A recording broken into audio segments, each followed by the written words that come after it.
Hello guys, welcome back to Mimi's Life channel. என்னோட சேனலுக்கு உங்க எல்லாரையும் நான் வரவேற்கிறேன். இன்னைக்கான வீடியோ எதை பத்தி இருக்க போகுதுன்னா mistakes to avoid in bracelet making தான். கண்டிப்பா இந்த வீடியோ நிறைய பேருக்கு யூஸ்ஃபுல்லா இருக்கும்னு நினைக்கிறேன். இந்த வீடியோல நான் உங்களுக்கு ஒரு 7 mistakes to avoid வந்து சொல்ல போறேன். இதை நீங்க டிப்ஸாவும் நினைச்சுக்கலாம். இந்த மிஸ்டேக்ஸ் எல்லாம் நீங்கள் அவாய்ட் பண்ணுறது மூலமா உங்களோட பிரேஸ்லெட்டுக்கு வந்து ஒரு நல்ல ஃபினிஷிங் கிடைக்கும். இதோட அவுட்புட்டும் நல்லாயிருக்கும். ஸோ உங்களால் உங்களுக்கு ஏற்ற அமௌண்ட்டில் நீங்கள் வந்து அதை ஃபிக்ஸ் பண்ணி சேல் பண்ணலாம். இந்த வீடியோவில் சொல்ல போகிற 7 டிப்ஸுமே உங்களுக்கு ரொம்ப யூஸ்ஃபுல்லாக இருக்கும். ஸோ வீடியோ ஸ்கிப் பண்ணாமல் கடைசி வரைக்கும் பாருங்கள். வாங்க வீடியோக்குள்ளே போகலாம்.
நம்ம அரேஞ்ச்மெண்ட், நம்ம பீட்ஸ் பிரேஸ்லெட் செய்கிறப்போ எப்போவுமே நம்ம கரெக்டாக அரேஞ்ச் பண்ணி வச்சு செஞ்சோன்னா நம்மளுக்கு கவுண்ட்லேயோ இல்லை அவுட்புட்லேயோ எந்த ஒரு ப்ராப்ளமும் வராது. நம்ம ரேண்டமாக எடுத்து ஒரு இடத்துல குவிச்சு வச்சு ஒன்று ஒன்றா போடுறப்போ கடைசி ஃபினிஷிங்கில் பீட்ஸ் வந்து அதிகமாகவோ இல்லை கம்மியாகவோ இருக்கும். இல்லைனா நம்ம அரேஞ்ச்மெண்ட்ஸ் வந்து தப்பாக இருந்திருக்கும், டிசைன்ஸ் வந்து மாற வாய்ப்பு இருக்குது. அதனால் எப்பவுமே வந்து இந்த மாதிரி ஒரு மூடி வச்சு அதில் நீங்கள் கரெக்டாக எப்படி வேணுமோ அரேஞ்ச் பண்ணிக்கோங்க. நான் இதை தான் ஃபஸ்ட்டு நீங்கள் பார்த்துருப்பீங்க. நான் பீட்ஸை வந்து கரெக்டாக அரேஞ்ச் பண்ணிகிட்ருந்தேன். நம்மளுக்கு எத்தனை தேவையோ பார்த்து நம்ம கரெக்டாக அரேஞ்ச் பண்ணிக்கணும். செகண்ட் மிஸ்டேக் என்னென்னு பார்க்கலாம். செகண்ட் மிஸ்டேக் என்னென்னு பார்த்தீங்கன்னா எலாஸ்டிக்கை வந்து நம்ம எப்போவுமே கரெக்டாக எடுக்கணும். இப்போ நான் வந்து 0.5 எடுத்திருக்கேன். 0.5னா நம்ம கரெக்டாக 2 லைன் வைக்கணும். பார்த்திங்கன்னா தெரியும், 2ஆக மடித்து தான் நம்ம யூஸ் பண்ணணும். 0.8னா நம்ம ஒரே ஸ்டிங்காக போட்டுக்கலாம். இதுவே 0.5னா நம்ம ஒரு ஸ்டிங் போட்டோன்னா அது ஈஸியாக அறுந்துடும். அந்த மாதிரி அறுந்துருச்சுன்னா கஸ்டமர்கிட்ட நமக்கு ஒரு கெட்ட பேர் தான், இது ரொம்ப நாள் வரல, ஈஸியாக அறுந்துருச்சு, நீங்கள் ஒழுங்காக செய்யலை, அந்த மாதிரி நம்மளுக்கு ஒரு குவாலிட்டிஸில் ப்ராப்ளம் வந்து க்ரியேட் ஆகும். அதே மாதிரி ட்ரஸ்ட் இஷ்யூஸும் க்ரியேட் ஆகும். நம்ம கஸ்டமர்கிட்ட ஒரு நல்ல ட்ரஸ்ட்டை பில்ட் பண்ணுறது ரொம்ப முக்கியம். எலாஸ்டிக்லேயே பார்த்தீங்கன்னா என்னோடய பீட்ஸ் பார்த்தீங்கன்னா இவ்வளோ தூரம் தான் இருக்குது.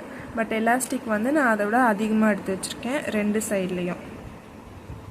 சைட்லேயும் இருக்கிற லென்த்தை விட நான் அதிகமாக எடுத்து வச்சுருக்கேன். அப்போ தான் நம்மளால் முடிச்ச வந்து டைட்டாக போட முடியும், நம்மளுக்கும் க்ரிப்பும் கிடைக்கும். ஸோ இதுதான் வந்து நீங்கள் பார்க்க வேண்டிய 2வது மிஸ்டேக்கு. இதை நம்ம சரி செஞ்சுக்கணும். 4th மிஸ்டேக் பார்த்தீங்கன்னா அட்ஜஸ்ட்மெண்ட். நான் இந்த மாதிரி கோத்து வச்சுருக்கேன். இதை நம்ம கோத்துட்டு டை பண்ணுறதுக்கு நான் இந்த கேப்புக்குள்ளே இந்த 2 த்ரெட்டில் ஒன்று மட்டும் விட்டு வச்சுருக்கேன். இப்போ நம்ம இதை எடுத்துடலாம். எடுத்ததுக்கப்புறம் இங்கே பார்த்தீங்கன்னா தெரியும், கண்டுச்சா, இப்போ தான் இது கலண்டுச்சு, திரும்ப போட்டிருக்கேன். ஸோ உங்களுக்கு தெரியும் இந்த வீடியோ மேக் பண்ண நான் எவ்வளோ கஷ்டப்படுறேன்னு. ஏன்னா என்னோடய ஸ்டாண்டும் இங்கே நிற்க மாட்டேங்குது, என்னால் ஒரு கையில் முடிச்சு போடவும் கஷ்டமாக இருக்குது. ஸோ உங்களுக்கு இந்த வீடியோ பிடிச்சிருந்தா நீங்கள் மறக்காமல் என்னோடய வீடியோவை லைக் பண்ணிக்கோங்க, மறக்காமல் என்னோடய சேனலை சப்ஸ்கிரைப் பண்ணிக்கோங்க. வாங்க நம்ம வீடியோ கண்டினியூ பண்ணலாம். இப்போ நான் இந்த மாதிரி கோத்துருக்கேன். இங்கே பார்த்தீங்கன்னா இவ்வளோ கேப் இருக்குது. இந்த கேப்போட நம்ம முடிச்சு போட்டோன்னா அந்த பிரேஸ்லெட் நல்லா இருக்காது. இப்போ நம்ம பண்ண வேண்டியது அட்ஜஸ்ட்மெண்ட். இந்த இதில் நம்ம என்ன பண்ணோன்னா இந்த கேப்பெல்லாம் நம்ம தள்ளி விடணும். தள்ளி விட்டு இழுத்து விட்டுக்கணும்னா இப்போ இங்கே பார்த்தீங்கன்னா உங்களுக்கு கேப் இல்லை. ஸோ இந்த மாதிரி நல்லா கொஞ்சம் கூட கேப் இல்லாமல் இப்படி இழுத்து வச்சுக்கோங்க. இழுத்து வச்சுட்டு இதுதான் வந்து அட்ஜஸ்ட்மெண்ட். இதுதான் நம்மளோட 4th மிஸ்டேக். நம்ம இதை வந்து சரி பண்ண வேண்டியது. இப்போ நம்ம வாங்க 5th பண்ணலாம். 5th வந்து டைப் பண்ணுறது.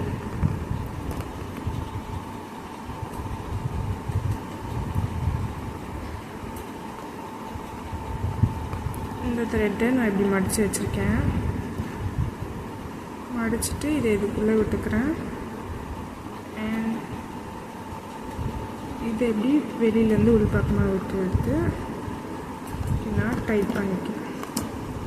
டைட் பண்ணுறப்போ இப்படி இழுத்து விட்டு டைட் பண்ணிங்கன்னா கேப்ஸ் வராமல் இருக்கும்.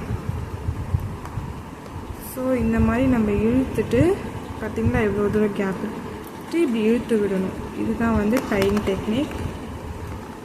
ஃபஸ்ட்டு இந்த அப்படி போட்டோமா, அடுத்தது பார்த்திங்கன்னா நார்மலாக போடுற மாதிரி இருக்கும். இதை போடணும். இப்போ இங்கே இழுத்திங்கன்னா தெரியுதா, இந்த முடிச்சுக்கும் நடுவில் கேப் இருக்குது. அந்த கேப் இல்லாமல் நம்ம டைட் பண்ணி வைக்கணும். டைட் பண்ணுறது தான் டையிங் டெக்னிக். ஸோ இந்த மாதிரி கேப்ஸ் விடாமல் நம்ம டைட் பண்ணோன்னா அந்த முடிச்சு வந்து ஸ்ட்ராங்காக நிற்கும். இப்படி இழுத்து விட்டு கேப் இல்லாமல் பண்ணணும். இந்த மாதிரி ஒரு 3 வாட்டி போட்டுக்கோங்க.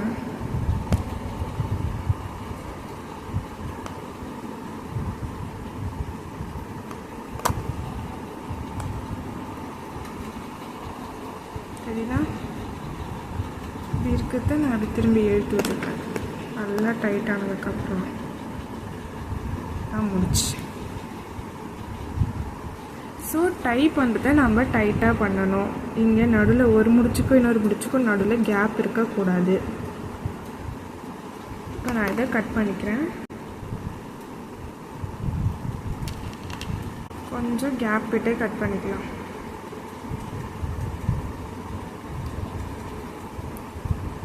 பண்ணிட்டேன். இப்போ இதில் இருக்க 5th டெக்னிக் என்னென்னா ஸ்ட்ரெச்சு. நம்ம இந்த ப்ரேஸ்லெட்டை இப்படியே சேல் பண்ணிவிடுவோம்.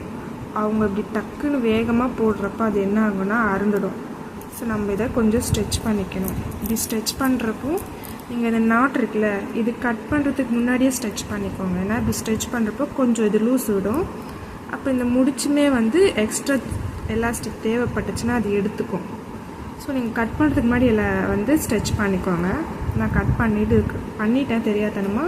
ஸோ இப்போ நான் ஸ்ட்ரெச் பண்ணுறேன். இப்போ ஒன்றும் கிடையாது. இப்படி பண்ணுறப்போ இந்த டைட் வந்து நம்ம மேலேருந்து இப்படி டைட் பண்ணும். கீழேருந்து கொஞ்சம் கேப் இருந்தால் அது இப்படி டைட் ஆகும். அதே மாதிரி போடுறதுக்கும் கொஞ்சம் லூஸ் கிடைக்கும். ஸோ ஈஸியாக ஆறாது. இதுதான் வந்து 6th மிஸ்டேக்ஸு நம்ம அவாய்ட் பண்ண வேண்டியது.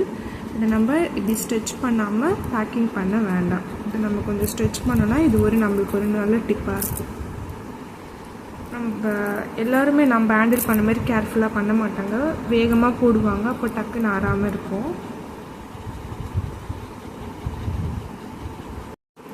ஃபைனல் டிப் பார்த்தீங்கன்னா ஃபினிஷிங்கில் எப்படின்னா இங்கே நம்ம கொஞ்சம் எக்ஸஸாக தெரியுது இல்லைங்களா, இதை நம்ம மறைக்க போகிறோம்.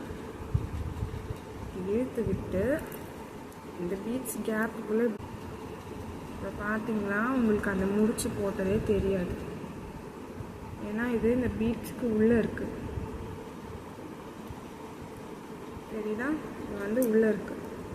இழுத்து நான் உள்ளே கொண்டு போயிடுறேன். உள்ளே கொண்டு போய் மறைச்சிட்றேன். இதுதான் வந்து ஃபினிஷிங். எல்லாருமே இதை பார்க்க மாட்டாங்க. பட் இந்த மாதிரி நம்ம பண்ணுறப்போ நம்மளோட இது வந்து இன்னும் குவாலிட்டியாக தெரியும். ஸோ கைஸ், இன்றைக்கி நம்ம ப்ரேஸ்லெட் மேக்கிங்கில் நம்ம அவாய்ட் பண்ண வேண்டிய 7 மிஸ்டேக்ஸை பற்றி பார்த்தோம். அதை நம்ம எப்படி சரி பண்ணலாங்கிற ஒரு 7 டிப்ஸாகவும் பார்த்தோம். இதை நம்ம 7 மிஸ்டேக்ஸ்னு சொல்லலாம், இல்லை இதை 7 டிப்ஸ்னு சொல்லலாம். இந்த டிப்ஸை யூஸ் பண்ணி நீங்கள் ஒரு நல்ல ப்ரேஸ்லெட்டை பண்ணலாம். இது வந்து ஒரு குவாலிட்டியான லுக்கை கொடுக்கும். மீண்டும் உங்களை இன்னொரு வீடியோவில் சந்திக்கிறேன். என்னோடய வீடியோ ஃபுல்லாக பிடிச்சிருந்தா லைக், ஷேர் அண்ட் சப்ஸ்கிரைப் பண்ணிக்கோங்க. தேங்க்ஸ் ஃபார் வாட்சிங்.